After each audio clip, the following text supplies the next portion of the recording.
My self Hina Gupta Prayag प्रतिष्ठित संस्थान के इस चैनल पे मैं आप सभी का स्वागत करती हूँ।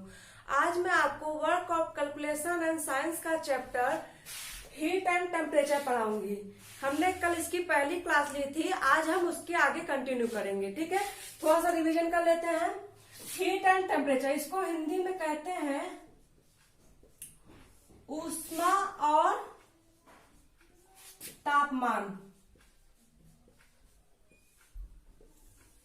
तो कल हमने इसके बारे में पढ़ा था। ऊष्मा हमारी क्या होती है? ऊष्मा हमारी एक प्रकार की ऊर्जा होती है जिसमें हमें ठंडे या वस्तु के ठंडा या गर्म होने का अनुभव होता है। ठीक है, और तापमान हमारा क्या होता है? वस्तु के ठंडा या गर्म होने के माप को हम तापमान कहते हैं। ठीक है, इतना कल हमने पढ़ा था। ऊष्मा को हम कैलोरीमीटर से नापते हैं, तापमान को हम थर्मामीटर से नापते हैं। तापमान का हम रिलेशन आपको पढ़ाए थे और ऊष्मा के बारे में हम पढ़ाए थे, आपको दोनों का अंतर पढ़ाए थे। जिन्होंने हमारी पहली वीडियो नहीं देखी हो प्लीज हमारी फर्स्ट क्लास देख ले, ताकि आपको इसके आगे कंफर्म क्लियर हो जाएगा। ठीक है, चलिए हम अपनी क्लास स्टार्ट करते हैं कल के आगे। ठीक है, आज हम पढ़ेंगे विशिष्ट ऊष्मा।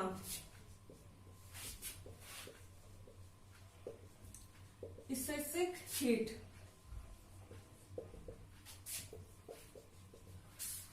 स्पेसिफिक हीट, ठीक है। तो इसके हम अगर इसका हम डिफिनेशन की बात करें, किसी देखिए ऊष्मा की वह मात्रा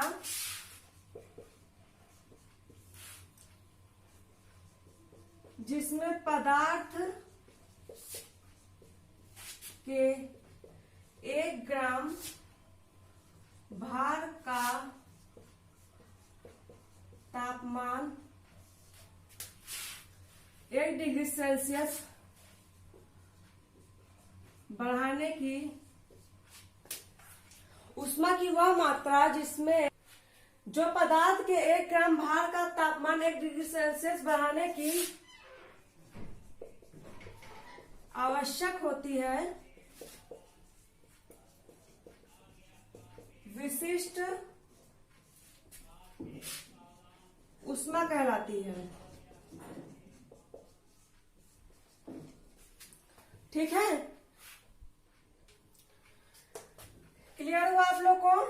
या हम इसकी दूसरी डिफिनेशन लिख सकते हैं, किसी पदार्थ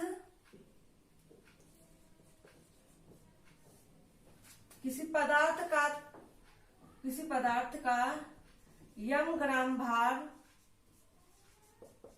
का तापमान 1 डिग्री सेल्सियस बढ़ाने के लिए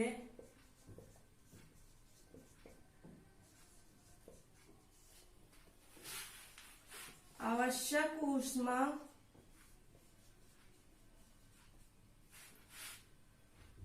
तथा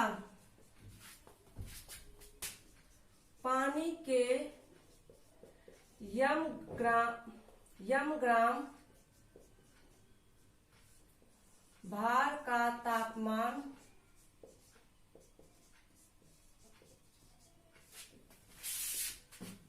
1 डिग्री सेल्सियस बढ़ाने के लिए आवश्यक ऊष्मा के अनुपात को विशिष्ट ऊष्मा कहते हैं।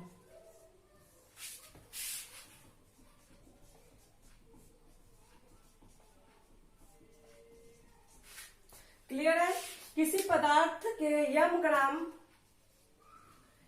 भार का तापमान 1 डिग्री सेल्सियस बढ़ाने के लिए आवश्यक ऊष्मा तथा पानी के यम ग्राम भार का तापमान 1 डिग्री सेल्सियस बढ़ाने के लिए आवश्यक ऊष्मा के अनुपात को विशिष्ट ऊष्मा कहते हैं।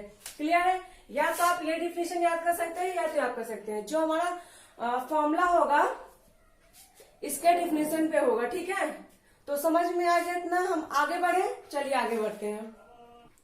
देखिए विशिष्ट ऊष्मा की, पदार्थ की विशिष्ट ऊष्मा क्या होती है? पदार्थ की यम ग्राम मात्रा का तापमान T डिग्री सेल्सियस बढ़ाने के लिए ऊष्मा की मात्रा अपॉन पानी के यम ग्राम मात्रा का तापमान T डिग्री सेल्सियस बढ़ाने के लिए ऊष्मा की मात्रा। ठीक है, ये हमने अभी जो दूसरी डिफिनेशन मैंने बताया था उसमें बताया था, उसी के बेस पे हमारा ये फॉर्मूला पड़ा। जब हमारा न्यूमेरिकल आएगा तो हमें इस तरह से सॉल्व करना होगा, इस फॉर्मूले पर रखकर। ठीक है, विशिष्ट ऊष्मा की इकाई क्या होती है? विशिष्ट ऊष्मा की इकाई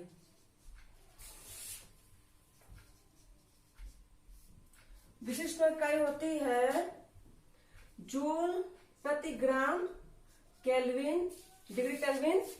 ठीक है, जूल प्रति ग्राम डिग्री केल्विन या जूल प्रति ग्राम डिग्री सेल्सियस। ठीक है, ये ऊष्मा की इकाई होती है। और इसमें हमारा एक इम्पोर्टेंट कॉन्सेप्ट बनता है, जैसे कि कभी कभी क्वेश्चन में ज्यादातर जो सवाल आते हैं वो पानी पे आता है। तो पानी की जल की विशिष्ट ऊष्मा एक होती है।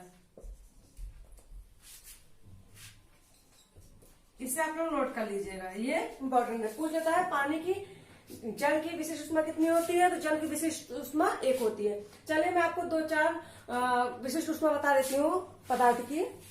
देखिए जैसे मैंने बताया जल का मैंने बताया एक होता है विशिष्ट ऊष्मा है ये। ठीक है, इधर का मान विशिष्ट ऊष्मा है। वैसे मान लीजिए एल्यूमिनियम,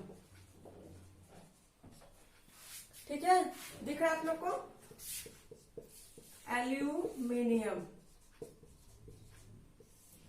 हमारी एल्यूमिनियम की विशिष्ट ऊष्मा कितनी होती है? 0.22। ठीक है, एल्यूमिनियम की विशिष्ट ऊष्मा कितनी होती है? 0.22। ये हमारा पहला हो गया, ये हमारा दूसरा हो गया। मान लीजिए तीसरा हमारा तांबा हो गया। तांबा को क्या बोलते हैं? कॉपर। कॉपर की हमारी विशिष्ट ऊष्मा होती है 0.10। क्लियर है? कॉपर की हमारी 0.10 होती है। लोहा की ले लीजिए, जिसे हम आयरन बोलते हैं। आयरन की होती है हमारी 0.12। ठीक है, ये कुछ मान है जिसपे आपको क्वेश्चन कभी कभी सॉल्व करने के लिए आ जाते हैं। ठीक है, पारा हो गया, मरकरी, इसकी होती है 0.03, है ना। विशिष्ट ऊष्मा जो होती है 0.03 होती है। हमारा जो आता है प्लेटिनम,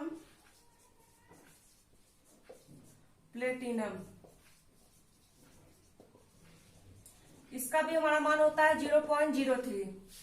ठीक है, तो ये कुछ मान थे जो मैंने आपको बता दिए।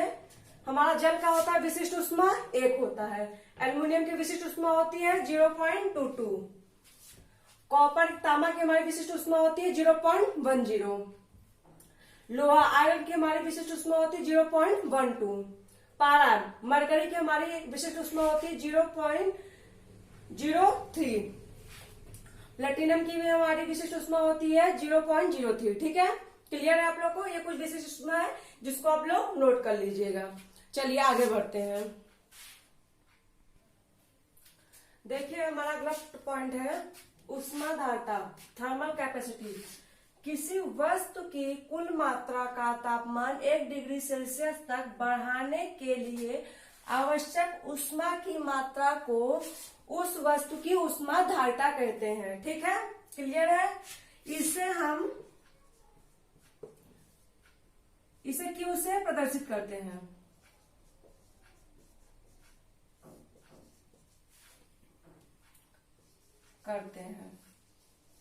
ठीक है, इसको हम क्यू से व्यक्त करते हैं। क्यू बराबर क्या होता है हमारा? MS delta T. ठीक, एम हमारा क्या होता है? वस्तु की मात्रा। वस्तु की मात्रा, m बराबर वस्तु की मात्रा, ठीक है। यस बराबर हमारा विशिष्ट ऊष्मा होता है। मैंने पिछले पॉइंट में बताना भूल गई कि जो हमारा विशिष्ट ऊष्मा होता है उसे हम यस से प्रदर्शित करते हैं, ठीक है। आप लोग उसमें नोट कर लीजिएगा। डेल्टा टी क्या होता है, हमारा टाइम होता है, समय, ताप में अंतर।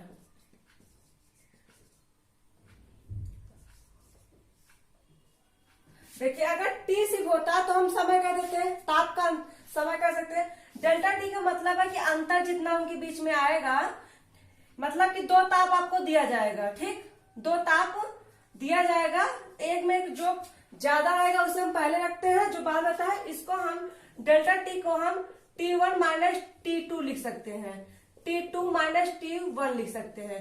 मतलब जो ज्यादा होता है उसको हम पहले लिखते हैं, ठीक है। क्लियर है। अब देखिए हमने इसको, इस फॉर्मूले को पढ़ा, यहां से हम यस का मतलब विशिष्ट ऊष्मा का एक फॉर्मूला बना सकते हैं। कैसे? हमने पढ़ा Q बराबर m h डेल्टा टी, ठीक। अगर हमें यस का मान निकालना होगा तो हम कैसे करेंगे? Q m और डेल्टा टी नीचे आ जाएंगे, m into delta t equal to yes. ये भी आप फॉर्मूला नोट कर लीजिएगा, ठीक है। क्लियर है, आपको समझ में आ गया। यहां से हमारा एक फॉर्मूला और बता, इसमें से देखिए तीन देगा, इसमें से आपको कुछ भी निकालने को पूछ सकता है कि हमारा जो क्वेश्चन होता है जाएगा, हमें ऊष्मा धारिता पूछेगा, विशिष्ट ऊष्मा पूछ सकता है, पदार्थ की मात्रा भी पूछ सकता है ना। तो ये आपका अगला हो गया। चलिए अब आगे बढ़ते हैं। देखिए हम क्वेश्चन सॉल्व करते हैं उससे रिलेटेड। किसी 5 ग्राम बर्फ को 0 डिग्री सेल्सियस पर बढ़ाने के लिए आवश्यक ऊष्मा की मात्रा की गणना कीजिए। हमारा विशिष्ट ऊष्मा दे रखा है 334 किलो जूल बटे किलोग्राम, ठीक है। तो हमने अभी पढ़ा,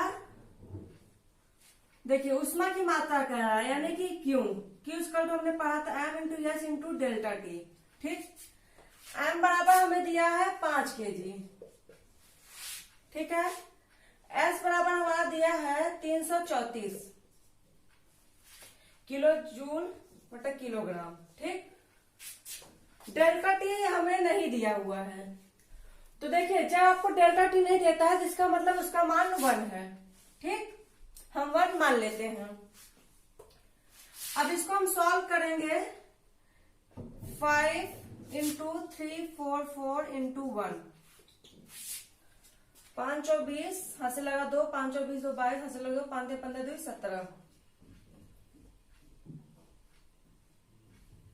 ठीक है। क्लियर है आप लोग को? सॉरी यहाँ 533 है ना, 34 44 हमने कर दिया था। तो हो गया हमारा 5 और 20 हाथ से लगा 2, 5 3 15 2 17, हाथ से ले 5 3 15 1 16, ठीक है। सॉरी मैनेज कर देती हूँ, ये हुआ हमारा आंसर, ठीक है। समझ में आ गया आपको कैसे किया मैंने? बस देखिए इसमें ऊष्मा की मात्रा का रहा, तो आपको कंफ्यूज नहीं होना है। डिफिनीशन पे ध्यान दीजिएगा, डिफिनीशन मैंने क्या बताया है ना, उसमें कहा था ना ऊष्मा की मात्रा को ऊष्मा धारिता कहते हैं, ऊष्मा की मात्रा को ही तो कहते हैं। इसमें ऊष्मा की मात्रा पूछ रखा है, इसलिए मैंने आपको न्यूमेरिकल करवाया तो आपको आइडिया हो सके कि हमारे जो पेपर में क्वेश्चन आएंगे वो किस तरीके से आएंगे, ठीक है। क्लियर है, आगे बढ़े हम, चलिए आगे बढ़ते हैं। देखिए हमारा अगला है जल तुल्य, वाटर इक्विवेलेंट। यह पानी की वह मात्रा है जिसका तापमान 1 डिग्री सेल्सियस तक बढ़ाने के लिए उतना ही ऊष्मा की आवश्यकता होती है जितने की किसी वस्तु का तापमान 1 डिग्री सेल्सियस तक बढ़ाने के लिए आवश्यक हो। समझ में आ गया आप लोग को? इसे हम W से प्रदर्शित करते हैं, W से प्रदर्शित करते हैं,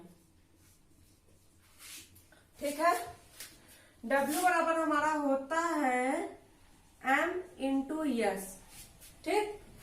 तो आपको पता है m बराबर हमारा होती है पदार्थ की मात्रा,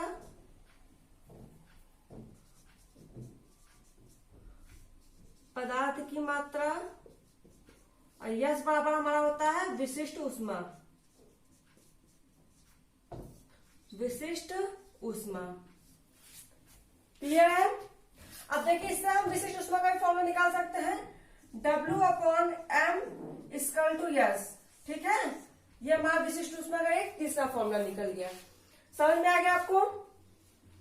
मैं एक बार फिर से डेफिनेशन रिपीट कर देती हूँ। यह पानी की वह मात्रा है जिसका तापमान 1 डिग्री सेल्सियस तक बढ़ाने के लिए उतनी ही ऊष्मा की आवश्यकता होती है जितने की किसी वस्तु का तापमान 1 डिग्री सेल्सियस तक बढ़ाने के लिए आवश्यक हो, ठीक। इसे हम W से प्रदर्शित करते हैं। W बराबर हमारा होता है m इंटू यस। यम हमारा पदार्थ की मात्रा है और यस हमारा विशिष्ट ऊष्मा है, ठीक। यहाँ से हम अगर इसमें से हमें विशिष्ट ऊष्मा पूछ लेगा तो हमारा विशिष्ट ऊष्मा बराबर होता है W/m, ठीक, W/m। क्लियर है। आगे बढ़े हम। आपको उम्मीद है समझ में आ रहा होगा। अगर मैं आपको लगे कि जल्दी जल्दी बताऊं तो आप प्लीज, मैं साइड हो जाती हूँ, आप लोग स्क्रीनशॉट ले लिया कीजिए, ठीक है। क्लियर है। चलिए आगे बढ़ते हैं। तो देखिए हमारा अगला विशिष्ट ऊष्मा। विशिष्ट ऊष्मा क्षमता, स्पेसिफिक हीट कैपेसिटी, किसी पदार्थ के तापमान में 1 डिग्री सेल्सियस या 1 डिग्री केल्विन का परिवर्तन करने के लिए आवश्यक ऊष्मा की मात्रा को उन वस्तु की विशिष्ट ऊष्मा क्षमता कहते हैं। समझ में आ गया आप लोग को। तो अगर हम इसमें इंपॉर्टेंट हमारा एक मेन होता है जो पूछा जाता है जल।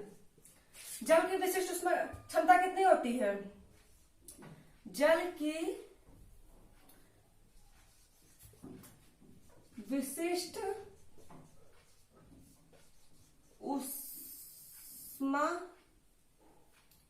ऊष्मा क्षमता,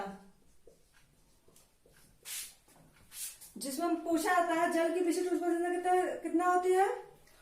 4.187 किलो जूल प्रति किलोग्राम डिग्री सेल्सियस, ठीक है। यह हमारा कुछ विशिष्ट ऊष्मा क्षमता जल की हमारी कितनी होती है? 4.187 किलो जूल प्रति किलोग्राम डिग्री सेल्सियस, ठीक है। दूसरा हम अगर बात कर लें वायु, यह आपका दोनों इंपॉर्टेंट है, इससे क्वेश्चन पूछे जाते हैं। वायु एक समान दाब पर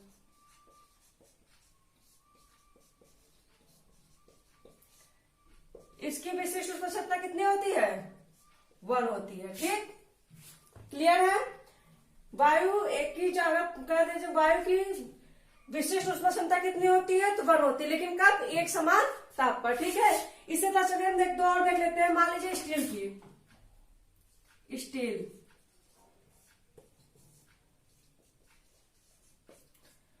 पूरा लिख रही हूं मैं। विशिष्ट ऊष्मा क्षमता कितना होती है हमारी?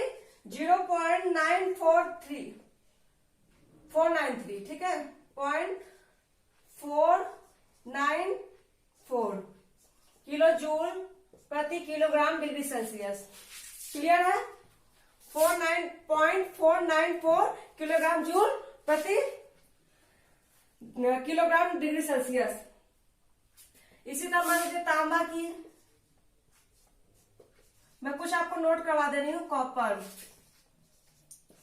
इसकी विशिष्ट ऊष्मा क्षमता कितनी होती है बताइए? इसकी होती है 0.385 किलो जूल प्रति किलोग्राम डिग्री सेल्सियस, ठीक है। तांबा की कितनी होती है? 0.385 किलो जूल प्रति किलोग्राम डिग्री सेल्सियस, ठीक है।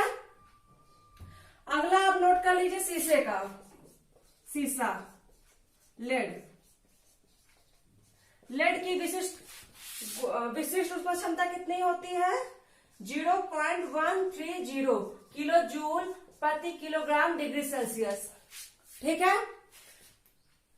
और एक दो और नोट करा दूं मैं आपको, जैसे कि हमने पहले पढ़ा था एल्युमिनियम का ना, नीचे आप लोगों को दिख रहा है एल्युमिनियम का,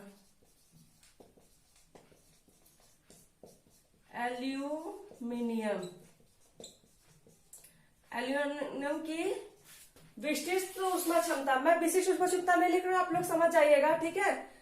कितनी होती है हमारी? 0.545 किलो जूल प्रति किलोग्राम डिग्री सेल्सियस। क्लियर है? मैं ऊपर इरेज कर दूं। आप लोग डिफिनेशन नोट ही कर लिए होंगे। ठीक है, एल्युमिनियम का हो गया, आप मान लीजिए कास्ट आयरन। ज्यादा नहीं नोट कराऊंगी, नॉर्मली जो आपको एग्जाम में पूछा जाता है। कास्ट आयरन का आपका होगा, कास्ट आयरन का विशिष्ट उष्मा, कास्ट आयरन का होगा आपका, सॉरी जस्ट मिनट, मैंने यहाँ एल्युमिनियम बताना, एल्युमिनियम का ये गलत है।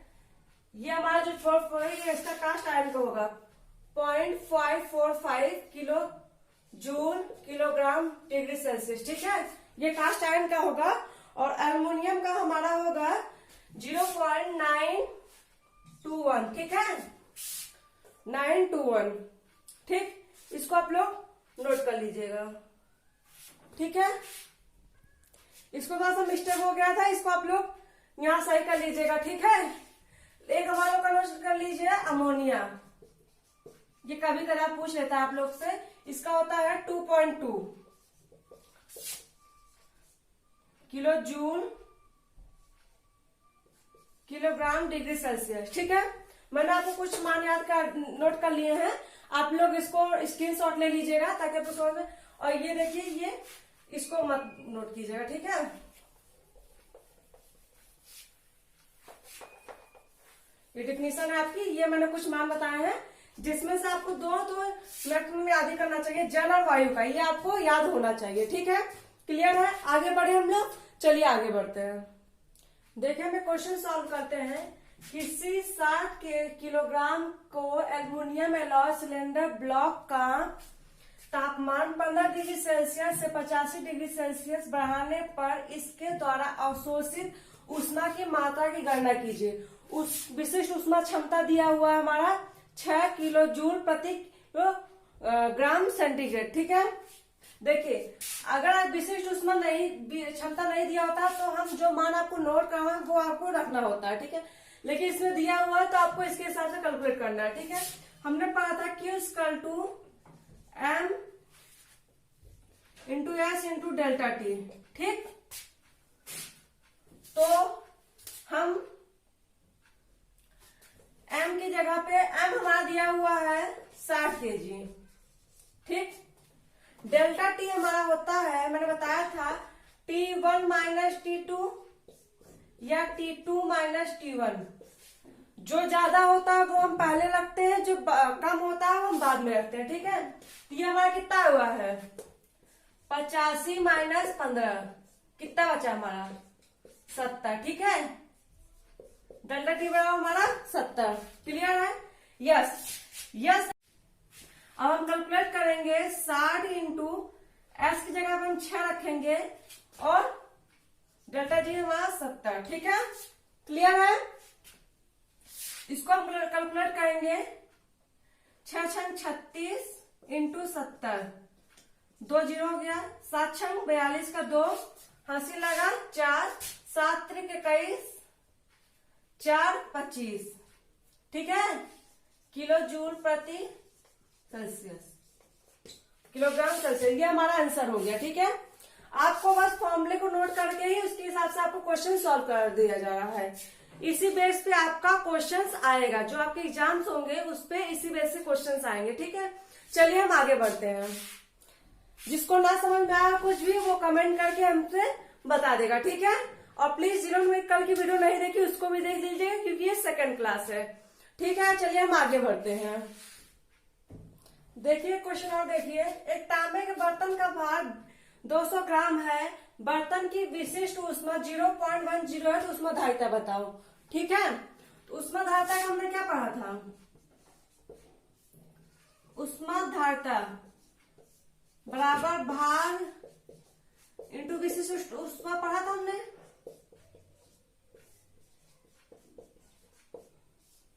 भार हमारा कितना दिया है 200 ग्राम। ठीक है, और विशिष्ट ऊष्मा दिया है 0.10। इसको हमको कैलकुलेट कर देना है ना। कैलकुलेट करेंगे किस पे आएगा हमारा 20। ठीक है, कैलोरी ये हमारा आंसर हो जाएगा। क्लियर है आप लोग को? तो आज के लिए इतना काफी है। बाकी मैं आपको कल कुछ न्यूमेरिकल और सॉल्व कराऊंगी। जैसे मैंने टेम्परेचर पे और कुछ बता दिया, तो हमने बस विशेष उष्मा पे क्वेश्चन पढ़ा है, क्योंकि मैंने थ्योरिटिकल इसका पढ़ाया, तो इसके बाद मैंने इसको बता दिया है। तो मैं आज आपको कल आपकी नेक्स्ट वीडियो लाऊंगी, और जिन्होंने मेरे कल की वीडियो नहीं देखी वो देख ले, ठीक है? तो उम्मीद है जो मैंने आज पढ़ाया आप लोग को समझ में आया होगा। अगर फिर भी आपको कोई कंफ्यूजन होती है तो प्लीज कमेंट करके बताएं। Thank you.